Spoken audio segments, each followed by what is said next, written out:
મારું નામ કુટી વિવેક છે। હું ધોરણ 9માં ભણું છું। આજે હું તમને ગુરુ પૂર્ણિમા વિશે થોડીક માહિતી આપીશ। ગુરુ બ્રહ્મા ગુરુ વિષ્ણુ ગુરુ દેવો મહેશ્વર ગુરુ સાક્ષાત પરમ બ્રહ્મા તસ્मै શ્રી ગુરુદેવ નમઃ।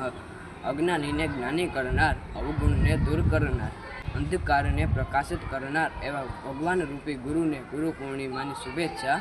ગુરુ પૂર્ણિમા દર વર્ષે અષાઢ મહિનાની પૂનમના દિવસે મનાવવામાં આવે છે। તેને વ્યાસ પૂર્ણિમા પણ કહે છે।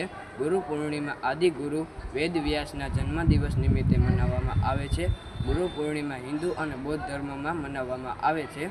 ગુરુ પૂર્ણિમા એ ગુરુની મહિમા અને ગુરુના ભૂમિકાને માન આપવા માટે મનાવવામાં આવે છે। ગુરુ પૂર્ણિમા એક મહત્વનો તહેવાર છે જે આપણી સંસ્કૃતિ અને પરંપરાઓનો એક અહમ ભાગ છે। રોટલો કેમ રોડવો એ નહીં, પણ કોળીએ વધુ મીઠો કેમ બનાવવો એની કેળવણી આપવાનું કામ ગુરુનું છે। આ વાક્યો આપણને એ કહે છે કે કેવી રીતે ગુરુ આપણને ધીમે ધીમે આગળ વધતા, પ્રગતિશીલ થતા અને કેવી રીતે ગુરુ આપણને સાચા માર્ગે વળાવે છે એ વાતની માહિતી અહીં કહી છે। ગુરુ આપણા જીવનનો પાયો ગણાય છે।